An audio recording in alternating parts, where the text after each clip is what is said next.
Shalom,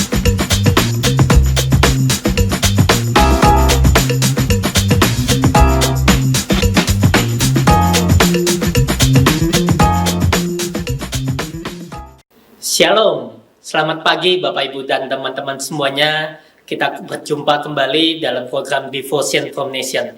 Saya terus berdoa bahwa setiap keadaan Bapak Ibu dan teman-teman semuanya di dalam pengcoveran Tuhan yang sempurna. Kita tetap memiliki pengharapan yang teguh di dalam Tuhan. Apapun yang Anda dan saya sedang melewati, saya percaya bahwa Tuhan tetap merancangkan yang terbaik dalam kehidupannya kita. Tuhan menyediakan rancangan yang memiliki damai sejahtera dalam kehidupan kita, dan Tuhan tidak pernah merancangkan yang jelek dalam kehidupannya kita. Mari saya ingin mengajak setiap Bapak, Ibu, dan teman-teman semuanya, sebelum kita mulai, kita akan berdoa terlebih dahulu. Bapak, kami mengucap syukur Tuhan buat pagi ini. Terima kasih buat setiap anugerah, kasih setia, kesehatan, bahkan kekuatan yang Tuhan berikan dalam kehidupan kami. Kami berdoa Tuhan pagi ini kami buka hati untuk terima firman-Mu. Kami berdoa firman kebenaran yang kami terima hari ini akan memerdekakan setiap kehidupan kami di tengah-tengah pergumulan, di tengah-tengah kesulitan, di tengah-tengah kami melihat situasi yang ada di sekeliling kami, tapi kami tetap percaya bahwa Tuhan menyediakan pengharapan, dan di pengharapan di dalam Tuhan tidak akan pernah mengecewakan dalam kehidupan kami. Terpujilah nama-Mu, di dalam nama Tuhan Yesus kami berdoa dan mengucap syukur. Amin. Nah, pagi ini saya ingin mengajak Bapak, Ibu, dan teman-teman semuanya untuk kita melihat dalam Mazmur yang pasal yang ke-73. Mazmur pasal 73 ini dikasih judul Pergumulan dan Pengharapan. Mazmur 73 ini sangat menarik, ditulis oleh, di sana dikatakan ini adalah Mazmur Asaf, dimulai dari ayat yang pertama. Di sana dikatakan sesungguhnya Allah itu baik bagi mereka yang tulus hatinya, bagi mereka yang bersih hatinya. Ayat yang pertama sangat menguatkan setiap Anda dan saya ketika kita sama-sama memiliki hati nurani yang bersih, hati nurani yang murni. Di sana dikatakan ayat yang pertama bahwa Allah itu baik dan sungguh-sungguh baik. Jadi saya ingin menguatkan setiap Bapak, Ibu, dan teman-teman semuanya, apapun yang sedang terjadi, yang penting adalah bagaimana kita dapat menjaga hatinya kita untuk tetap bersih, tetap tulus, tetap murni, dan kita akan sama-sama melihat penyertaan Tuhan, dan kita akan sama-sama mengalami yang namanya kebaikan Tuhan dalam kehidupannya kita.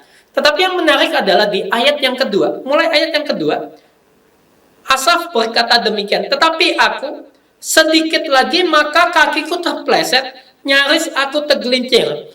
Ada kontras yang sangat jauh antara ayat yang pertama dengan ayat yang kedua. Ayat yang pertama diawali bahwa Tuhan itu baik, Tuhan itu mulia, Tuhan itu tuh dahsyat, Tuhan itu setia bagi setiap orang yang tulus hati dan bagi mereka yang bersih hatinya. Tetapi Asaf ngomong, aku nyaris tergelincir, aku nyaris jatuh. Nah, kita akan melihat apa yang membuat Asaf ini hampir tergelincir, hampir jatuh. Dimulai ayat yang ketiga, sebab aku cemburu kepada pembual-pembual, kalau aku melihat kemujuran orang-orang fasik. Sebab kesakitan tidak ada pada mereka, sehat dan gemuk tubuh mereka. Mereka tidak mengalami kesusahan manusia, dan mereka tidak kena tulah seperti orang lain. Sebab itu mereka berkalungkan kecongkakan dan berpakaian kekerasan. Karena kegemukan, kesalahan mereka menyolok. Hati mereka meluap-luap dengan sangkaan, mereka menyindir dan mengata-ngatai dengan jahatnya. Hal pemerasan dibicarakan mereka dengan tinggi hati. Mereka membuka mulut melawan langit, dan lidah mereka membual di bumi. Sebab itu orang-orang berbalik kepada mereka, mendapatkan mereka seperti air yang berlimpah-limpah. Dan mereka berkata, bagaimana Allah tahu hal itu? Adakah pengetahuan pada yang maha tinggi? Sesungguhnya itulah orang-orang fasik, mereka menambah harta benda dan senang selama-lamanya. Dan di ayat 13 di sini Asaf hampir-hampir menyesal memiliki hati nurani yang bersih. Di sana dikatakan, sia-sia sama sekali aku mempertahankan hati yang bersih dan membasuh tanganku. Tanda tidak bersalah. Namun sepanjang hari aku kena tulah dan kena hukum setiap pagi. Seandainya aku berkata, aku mau berkata-kata seperti itu, maka sesungguhnya aku telah berkhianat kepada angkatan anak-anakku. Tetapi ketika aku bermaksud untuk mengetahuinya, hal itu menjadi kesulitan di mataku. Nah, Asaf ini memulai ayat yang pertama dengan sangat ajaib, dengan sangat dahsyat, bahwa dia berkata bahwa Allah itu sungguh baik bagi orang yang bersih tangannya, murni hatinya, dan dia ngomong bahwa dia mengalami kebaikan Tuhan, dan dia declare bahwa Tuhan itu baik. Tetapi kalau ketika Anda dan saya yang tadi kita baca dari ayat yang kedua sampai 16, ternyata dia ngomong bahwa dia nyaris tergelincir, dia nyaris jatuh, dia nyaris kehilangan tempatnya dia tidak bisa melihat kebaikan Tuhan dalam hidupnya dia. Kenapa? Karena dia mulai melihat apa yang terjadi dengan sekelilingnya dia. Dia melihat orang-orang yang tidak takut akan Tuhan diberkati, sedangkan dia mengalami pergumulan. Saya ingin mengencourage Bapak Ibu dan teman-teman semuanya pagi ini bahwa apapun yang terjadi, kita tetap percaya sama Tuhan.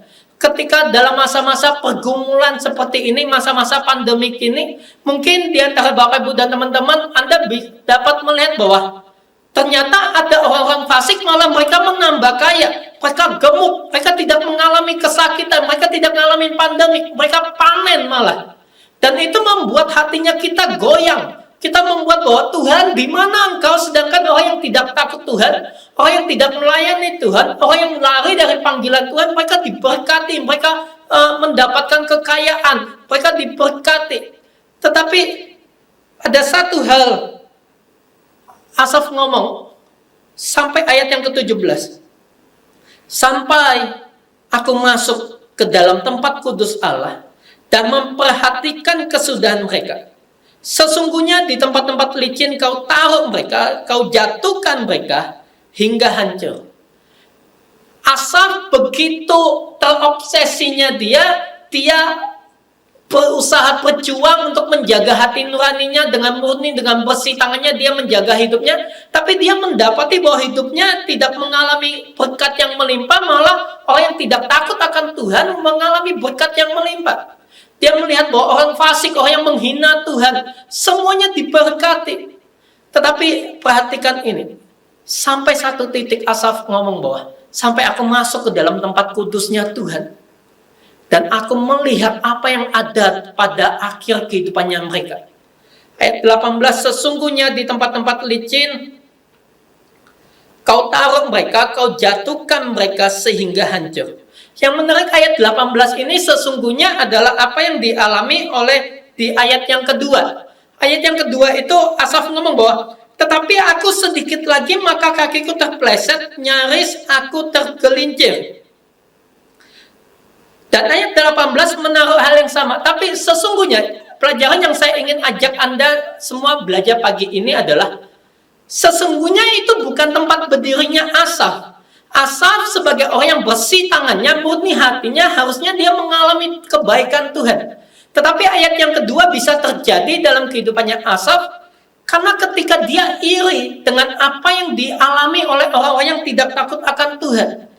Ketika Anda dan saya iri terhadap orang lain, apa yang menjadi jatahnya mereka yang tidak baik dalam kehidupannya mereka, itu bisa menjadi bagian dalam hidupnya kita. Seharusnya ketika Asaf menjaga hatinya tetap murni, tetap tulus, dia tidak akan berdiri di tempat yang licin. Itu jatahnya orang fasik.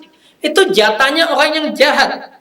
Tetapi di sini Anda dan saya melihat bahwa ternyata Asaf berdiri di sana. Apa yang dapat menyelamatkan Asaf di sana akhirnya sampai dia masuk ke dalam tempat kudus Allah. Saya ingin ajak Bapak Ibu dan teman-teman semuanya untuk pagi ini mari kita fokus kembali mendekat sama Tuhan. Anda nggak perlu melihat apa yang terjadi dengan kehidupan orang lain ketika itu orang-orang yang tidak takut akan Tuhan, orang-orang yang lari dari panggilan, orang-orang yang sesungguhnya menurut pikiran Anda tidak layak diberkati, tapi ternyata semua pekerjaan mereka diberkati. Tapi saya ingin mengajak Anda, ayo jangan fokus, ceritanya belum selesai. Apa yang mereka alami saat ini ketika Anda melihat bahwa mereka diberkati, itu belum selesai.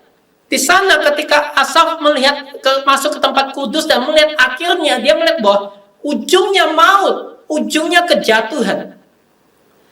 Jadi saya ingin mengajak Bapak Ibu dan teman-teman semuanya pagi ini. Di tengah-tengah pergumulan, satu yang paling penting adalah jangan pernah iri terhadap kenikmatan yang dialami oleh orang yang tidak takut akan Tuhan. Tetapi mari sama-sama fokus sama Tuhan, mari sama-sama mendekat sama Tuhan. Ketika kita iri, apa yang menjadi jatah mereka malah kita alami. Tetapi ketika Anda bersyukur dengan kebaikan yang Tuhan berikan kepada orang lain, maka kita juga mengalami kebaikan tersebut. Jadi saya ingin mengajak Bapak Ibu teman-teman semuanya, ayo fokus untuk kita mendekat sama Tuhan. Dilanjutkan kembali. Di sana mulai ayat yang 19, betapa binasa mereka dalam sekejap mata, lenyap habis oleh karena kedahsyatan. Seperti mimpi pada waktu terbangunnya Tuhan, pada waktu terjaga rupa mereka kau pandang hina. Ketika hatiku merasa pahit dan buah pinggangku menusuk-nusuk rasanya, aku dungu dan tidak mengerti seperti hewan aku di dekatmu.